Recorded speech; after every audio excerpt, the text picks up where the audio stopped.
Richard Nixon was the favorite to win the Republican presidential nomination in 1960.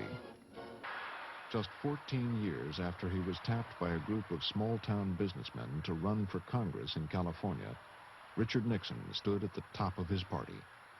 As he mapped out an ambitious 50-state campaign, he was challenged by his opponent, John F. Kennedy, to a series of televised debates, the first in American history.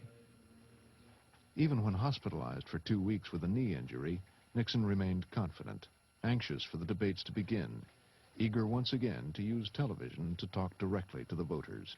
The Republican candidate, Vice President Richard M. Nixon, and the Democratic candidate, Senator John F. Kennedy. According to rules set by the candidates themselves, each man should... The Nixon-Kennedy debates would forever change the way Americans chose their presidents. Political rallies and old-fashioned handshaking became much less important than the image on the television screen. You must understand that Nixon himself had said, I don't want any makeup on for these particular debates.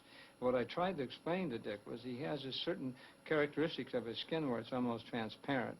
And it was a very nice thought to say, you know, I don't want any makeup, but that he really needed it in order to have what we would call even an acceptable television picture. And of course, JFK, here he'd been riding in motorcades all over California with the top down. He looked like a bronze warrior when he came into Chicago. He really did.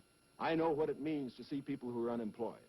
I know Senator Kennedy feels as deeply about these problems as I do.